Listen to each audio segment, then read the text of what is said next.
Oh, it's so nice to be in Iowa with progressives, with believers, with people who understand what has to be done. So we want to send out a yell that we believe in family. We believe in strong working families. And we want that to be at the forefront of everything that's going on between now, 2016, and forever. The idea here was to get everybody together in a room and have a conversation, to provide educational opportunities and let people. Larry Cohen talks about progressive smoothies, where you throw everybody together and hit the blender. So today marks an important step to making our vision come true and be our reality. With our speakers who are leading incredible movements across the nation, with each and every worker in this room, and with strategic worker organizing, we can build a just, equitable, and prosperous Iowa for all of those who call this state home. I believe, do you? When we come together and educate ourselves, build a common vision, and organize, a new Iowa is possible. I'm looking forward to working with all of you today and working for what we know is true for working families, that we deserve jobs with dignity, fair wages, inclusive communities that embrace diversity and build us up so that we can all thrive together. But we are on the cusp, we are, of a new progressive movement. You are in the vanguard of a new progressive movement. It is happening. So when I look around this morning, I see a powerful group of people from all walks of life and different experiences. And there's more than 500 Iowans who've decided to gather here today on this spring day. Yeah.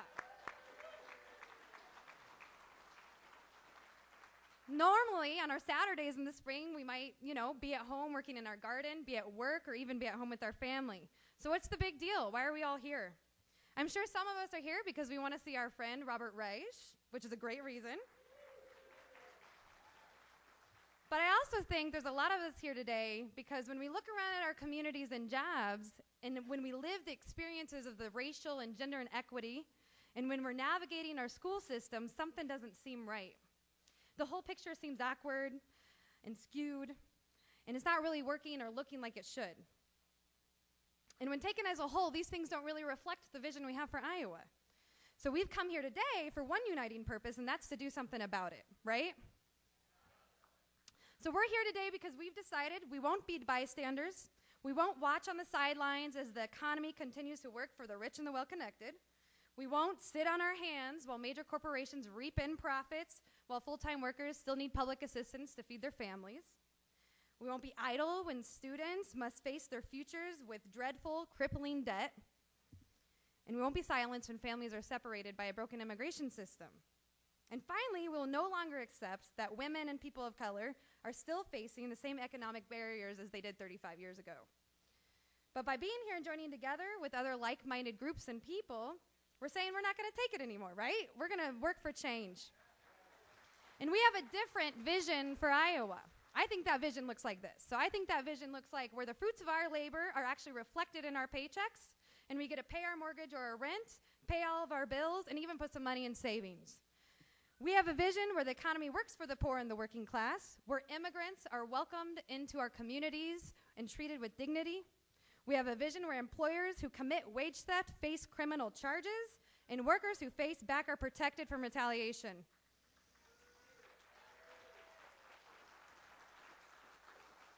Where mothers and fathers can have predictable work schedules so they can care for their children or care for their sick child and not risk their job. We have a vision where people of color have equal opportunities in education and economic opportunities, and where Black lives matter.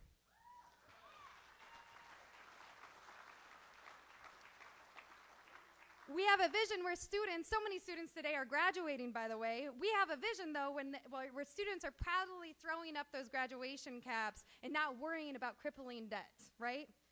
Where older workers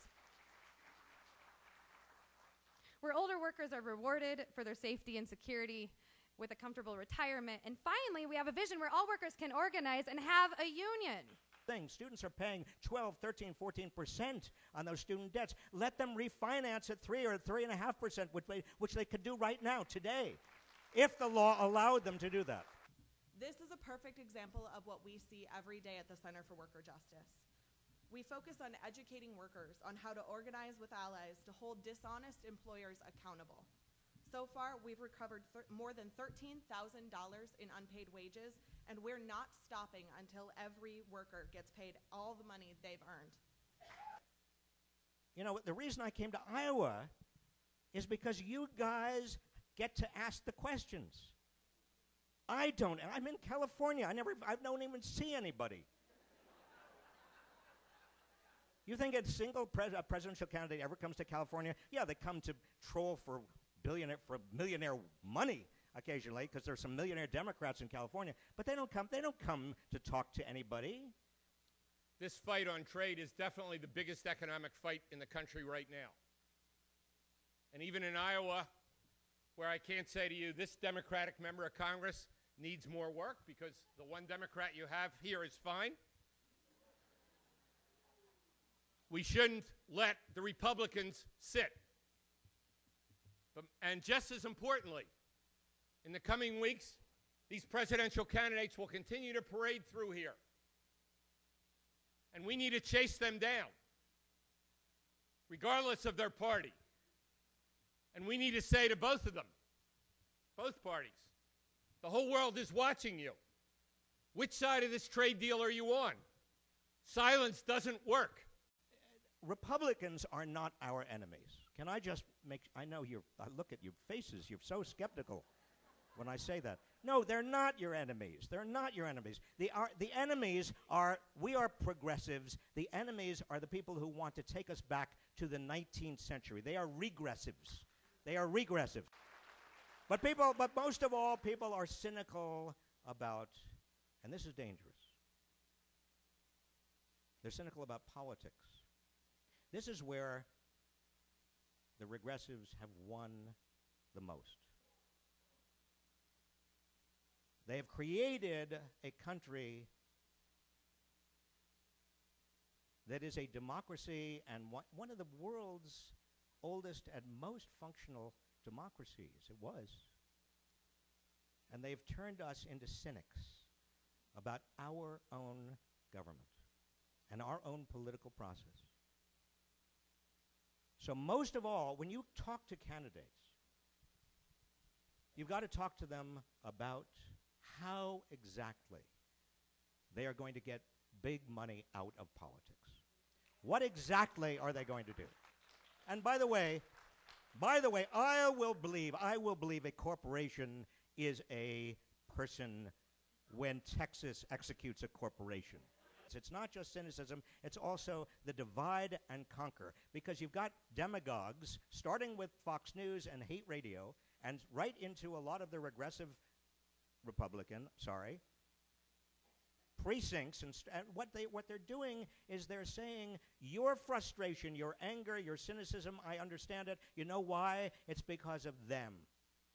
And then they point the finger of blame at who? At the immigrants, or the people of color, or the union members, or unions, or government itself. You see, it's all that venom and all that hate there. They're capitalizing on the frustration and anger that so many Americans right now have, and they're using the politics of resentment to divide us. And the thing is that Medicare is so much more efficient than private health insurance, because private health insurance is spending a fortune on advertising, on marketing, on trying to find healthy people and avoid sick people. We have the only healthcare system in the world that depends on avoiding sick people.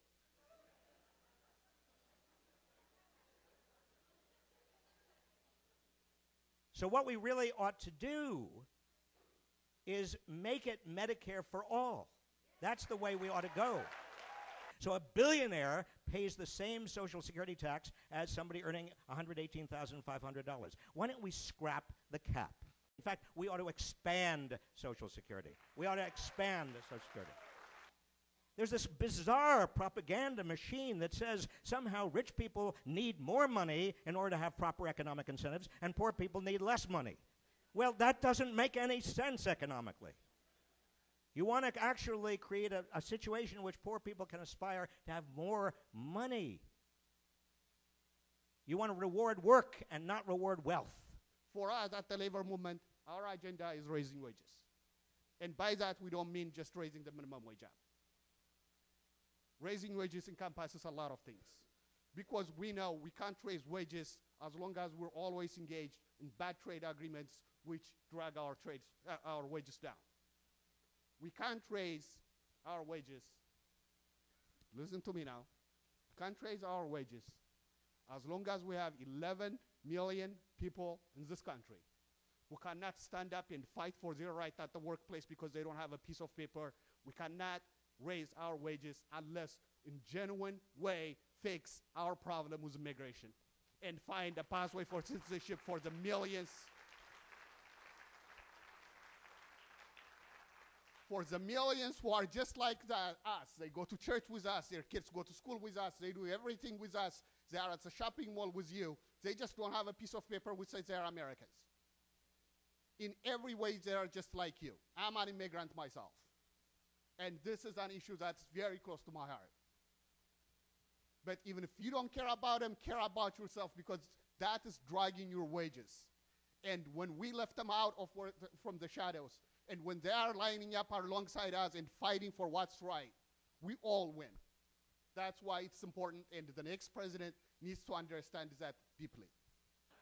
But even in the presidential election of 1936, Franklin D. Roosevelt was asked by a constituent, Mr. President, if I re-elect you, if I vote for you for re-election and you are re-elected, I want you to do this, this, this, this, and this, a list of 5 things. And he turned to this constituent and said, ma'am, if I'm re-elected, I want to do all of those things, but you must make me.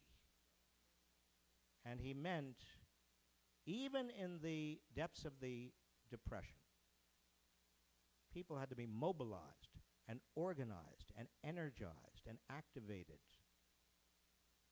And so our job does not end with a president being elected. And I think too often we think it does. It just begins. 3 basic fundamental moral principles. Number 1, I mentioned, nobody should work full-time and be in poverty or their family. That's really broadly accepted. Number 2, everybody should have an opportunity to make the most of their native God-given talents and abilities. That's why education is popular. Even though we're fighting a lot bad like education, most people don't think we're testing too much. We are testing too much. Most people actually think teachers should be paid more.